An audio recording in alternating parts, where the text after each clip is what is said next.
Tapat, matatag at maaasahan balitang tama at totoo lamang dito sa Pilipinas Network. Magandang araw sa ating mga kababayan sa Pilipinas at sa buong mundo. Huwag kalimutang pusuan ang video, sumubaybay at pindutin ang patingaw upang lagi kayong updated sa balita. Simulan na natin. Isang malawakang pinagsamang pag-atake gamit ang mga balistikong misil, iba pang uri ng misil at mga drone ang inilunsad ng Russia laban sa Kiev, ang kabisera ng Ukraine. Ayon kay Pangulong Volodymyr Zelensky, kabilang ito sa pinakamalalaking serye ng pag-atake mula nang magsimula ang digmaan. Umalingaw-ngaw ang sunod-sunod na malalakas na pagsabog sa iba't ibang bahagi ng lungsod sa kalagitnaan ng gabi na nagdulot ng mga sunog at malawak na pinsala sa mga gusali. Kinumpirma ng mga awtoridad na hindi bababa sa isang tao ang nasawi at 16 na iba pa ang nasugatan sa Kiev. Mabilis na rumesponde ang mga pangkat na medikal, bumbero at tagasagip upang tulungan ang mga biktima, apulahin ang mga sunog at siyasatin ang mga napinsalang gusali. Patuloy pang tinutukoy ang kabuuang lawak ng pinsala sa mga tirahan at iba pang pasilidad. Inihayag ng hukbong panghimpapawid ng Ukraine na kabuuang 41 misil ng iba't ibang uri at 125 drone ang inilunsad ng Russia. Kabilang umano sa mga ginamit ang mga balistikong misil at iba pang sandatang may malayo ang abot. Nagdulot ang mga pagsabog ng sunog at pinsala sa ilang distrito ng kabisera. Ayon kay Alkalde ng Kiev Vitaly Klitschko, kabilang sa mga napinsala ang mga gusaling tirahan, bodega, isang pamilihan at isang dormitoryo ng mga estudyante. 3 sa mga nasugatan ang iniulat na nasa malubhang kalagayan sa ospital. Ipinakikita ng lawak ng pinsala na maraming gusali at pasilidad na ginagamit ng mga sibilyan ang naapektuhan. Tinamaan din ng isang hiwalay na pag-atake ang rehiyon ng Kharkiv malapit sa hangganan ng Russia. 4 na katao ang nasawi at 11 ang nasugatan matapos tamaan ng misil ang isang bodega ng Koryo sa labas ng lungsod. Kinumpirma ng gobernador ng rehiyon na malubhang napinsala ang pasilidad.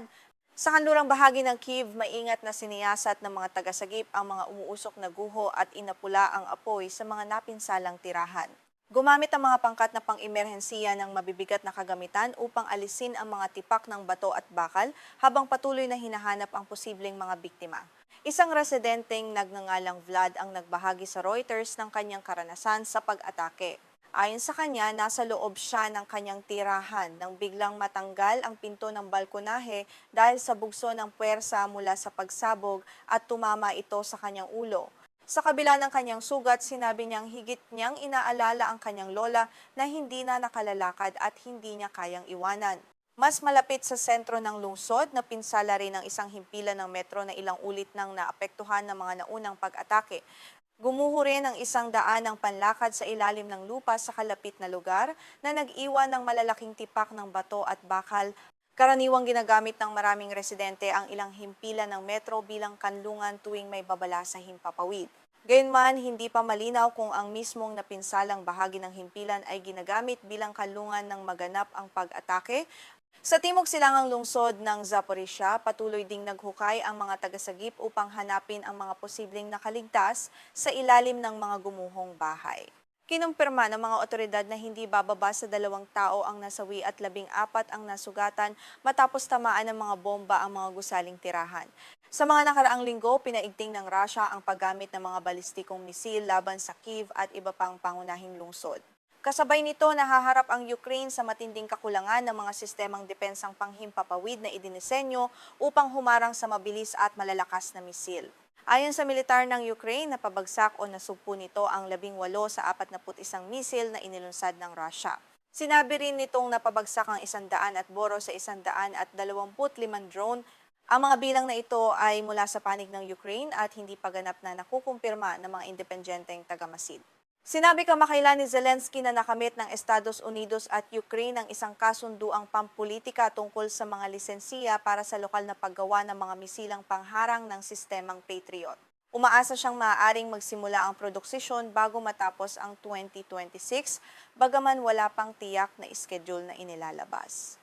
Nakikita ng Kiev ang lokal na paggawa ng mga misilang pangharang bilang isang pangmatagalang hakbang upang mapalakas ang depensa nito. Gayunman, kailangan pa rin ng Ukraine ng patuloy na supply ng mga misil at sistemang panlaban sa mga balistikong sandata habang hindi pa nagsisimula ang lokal na produksisyon. Patuloy na hinihimok ng pamahalaan ng Ukraine ang mga kaalyado nito sa kanluran na pabilisin ang paghahatid ng mga sistema ng depensang panghimpapawid.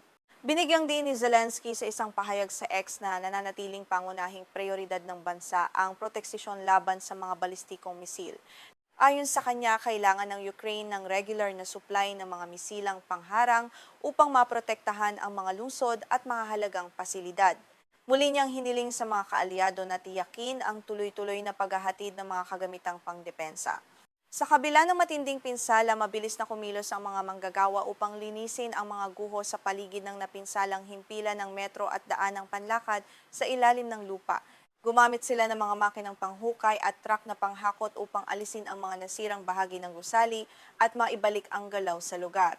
Habang nagpapatuloy ang paglilinis, muling nagbukas ang ilang nagtitinda ng prutas sa kanilang pansamantalang mga pwesto malapit sa lugar ng pagsabog. Nagpatuloy rin sa kanilang pang-araw-araw na gawain ng ilang residente habang nagtatrabaho ang mga pangkat na pang-emerhensiya sa paligid. Ayon sa 68 taong gulang na residenteng si Irina Lumeyko, naniniwala siyang muling makababangon ang Kyiv sa kabila ng paulit-ulit na pag-atake. Sinabi niyang handa ang mga residente na kumpunihin at muling itayo ang mga napinsalang bahagi ng lungsod. Ipinakikita ng kanyang pahayag ang personal niyang determinasyong manatili at magpatuloy sa kabila ng panganib. Gayunman, nananatiling mabigat ang kalagayan ng maraming pamilyang nawalan ng tirahan, kabuhayan at mga mahal sa buhay dahil sa digmaan. Ang pinakahuling pag-atake ay nagpapakita ng patuloy na panganib na kinakaharap ng mga sibilyan sa Ukraine. Habang lumalawak ang paggamit ng mga misil at drone, mas nagiging mahalaga ang kakayahang magbigay ng maagang babala, mapalakas ang depensang panghimpapawid at mabilis na matulungan ang mga komunidad na tinatamaan. Patuloy na susubaybayan ng ulat pandaigdig ang mahahalagang kaganapan sa Ukraine at iba pang bahagi ng mundo.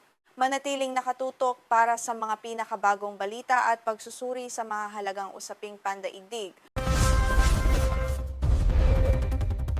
Isang malawakang serye ng pag-atake gamit ang mga balistikong misil, iba pang uri ng misil at mga drone ang inilunsad ng Russia laban sa Kyiv at iba pang lungsod sa Ukraine.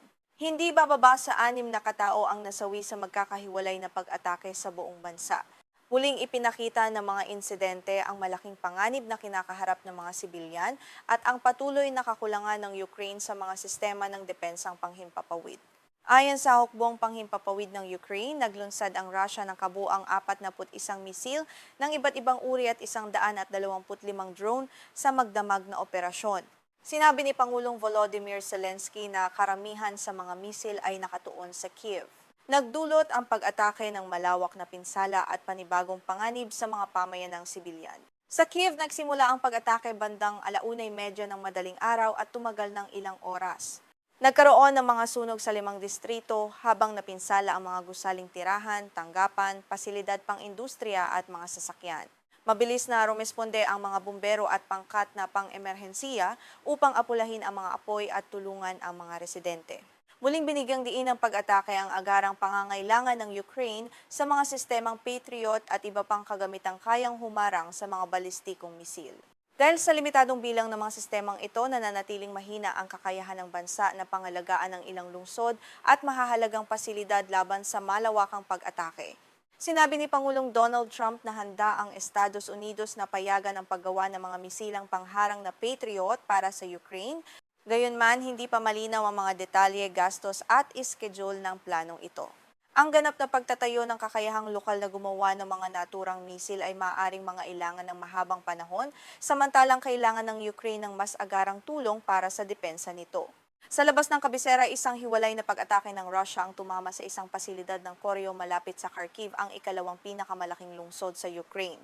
3 katao ang nasawi at hindi bababa sa 20 ang nasugatan. Maaring magdulot ang pagkasira ng pasilidad ng karagdagang pagkagambala sa mga serbisyo at pang-araw-araw na pamumuhay ng mga residente.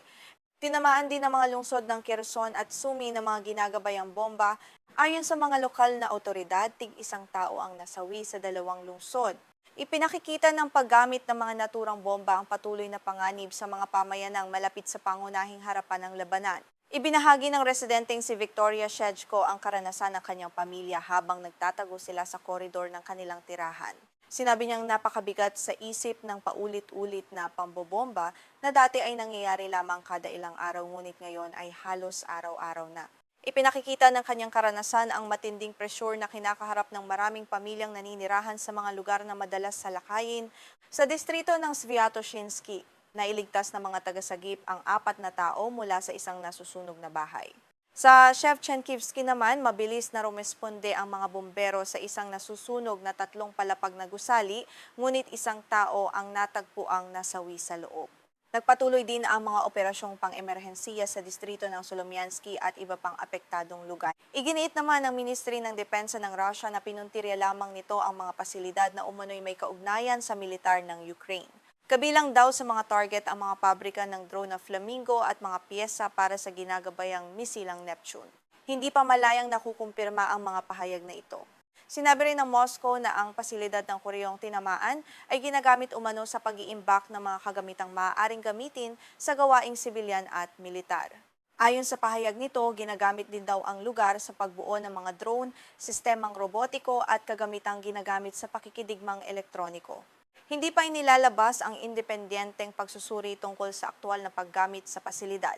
Sa isang hiwalay na insidente, 2 tanker ng langis ang inatake sa terminal ng Caspian Pipeline Consortium o CPC sa labas ng baybayin ng Russia sa Dagat Itim. Hindi tinukoy ng CPC kung sino ang responsable sa pag-atake kaya hindi pa maaaring tiyaking isinagawa ito ng Ukraine. Ang mga tanker na Asia at Nisos IOS ay inatake habang nagsasagawa ng mga operasyon sa terminal malapit sa Novorossiysk. Sumiklab ang apoy sa Asia ngunit mabilis itong naapula. Walang naiulat na nasawi, nasugatan o pagtagas ng langis at nanatiling nakalutang ang 2 barko. Pansamantalang itinigil ang pagkarga ng langis sa terminal upang suriin ang mga epekto ng pag-atake at matiyak ang kaligtalan ng operasyon. Ang 2 tanker ay nakarehistro sa Liberia at Marshall Islands at hindi dapat ilarawan bilang mga tanker ng Russia. Mahalagang ruta ang terminal ng CPC para sa pagluluwas ng langis ng Kazakhstan. Ang oleodukto nito ay may habang humigit kumulang 740 milya at nag-uugnay sa mga deposito ng langis ng Kazakhstan sa terminal malapit sa Novorossiysk. Dumaraan sa sistemang ito ang humigit kumulang 80% ng krudong iniluluwas ng Kazakhstan. Dahil dito, ang matagal na pagkagambala sa terminal ay maaring makaapekto sa kita ng Kazakhstan at magdagdag ng presyur sa pandaigdigang supply ng langis. May bahagi rin ang pamahalaan at mga kumpanyang pag-aari ng Estado ng Russia sa CPC. Gayunman, hindi tamang ilarawan ang lahat ng langis na dumaraan dito bilang langis ng Russia na direktang ginagamit sa pagpopondo sa digmaan. Sa iba pang operasyon, sinabi ng Kyiv na pinupuntiryan nito ang tinatawag na Shadow Fleet o palihim na armadang ginagamit sa pagdadala ng langis ng Russia sa kabila ng mga parusang ipinatawo ng mga bansang kanduranin. Dapat itong ihiwalay sa pag-atake sa 2 tanker sa terminal ng CPC dahil wala pang patunay na kabilang ang Ashaya at Nisos Ayos sa naturang armada. Ilang buwan nang pinupuntirya ng Ukraine ang mga refinery, daungan at imbakan ng langis sa loob ng Russia. Ayon sa Kyiv, ang kita mula sa industriya ng langis ng Russia ay tumutulong sa pagpopondo sa mga operasyon militar nito. Nag-aambag din ang mga pag-atake sa pagkagambala sa pagpoproseso at pamamahagi ng gasolina sa ilang bahagi ng Russia. Sinabi ni Zelensky na tinamaan din ng mga unit ng Ukraine ang iba pang pasilidad ng enerhiya sa loob ng teritoryo ng Russia. Ayon sa kanya, layunin ng mga operasyong ito na pahinain ang mga pasilidad ng enerhiya at lohistika na sumusuporta sa kakayahang pandigma ng Moscow. Partikular na sinabi ni Zelensky na pinuntirya ng serbisyo ng seguridad ng Ukraine ang 3 imbakan ng langis sa rehiyon ng Stavropol. Isa pang unit ng militar ang tumama umano sa hiwalay na pasilidad ng gasolina. Gayunman, kinumpirma lamang ni Gobernador Vladimir Vladimirov na nagkaroon ng mga sunog sa mga pasilidad pang industriya sa 2 lugar at walang naiulat na nasugatan. Ipinakikita ng mga pag-atake ang lumalawak na abot ng mga drone ng Ukraine. Gayunman, nananatiling mahirap tiyakin ang buong lawak ng pinsala dahil magkaiba ang mga impormasyong inilalabas ng Kyiv at Moscow. Ayon sa Ministry ng Depensa ng Russia, umano'y napabagsak ng mga sistema nito ng depensang panghimpapawid ang 140 drone ng Ukraine sa 8 rehiyon ng bansa. Kabilang din sa mga lugar ang Crimea, Dagat Itim at Dagat ng Azov. Hindi sinabi ng Moscow kung ilang drone ang kabuang inilunsad o kung ilan ang nakarating sa mga pinupuntirya. Dahil dito, hindi pa malinaw ang buong lawak ng operasyon at ang pinsalang idinulot nito. Sa rehiyon ng Kursk malapit sa hangganan, sinabi ng mga lokal na opisyal na tinamaan ng mga drone ng Ukraine ang 4 na gusaling tirahan. Nagkaroon ng sunog at isang residente ang nasugatan. Patuloy na sinusuri ng mga autoridad ang pinsala sa mga gusali at kalapit na lugar. Sa kabuuan, ipinakikita ng patuloy na palitan ng mga missile, drone at ginagabayang bomba na lumalawak ang panganib sa mga sibilyan at infrastruktura sa magkabilang panig ng hangganan. Habang tumitindi ang mga pag-atake, lalong nagiging mahalaga ang mga sistema ng maagang babala, depensang panghimpapawid at mabilis na pagtugon ng mga pangkat na pang-emerhensiya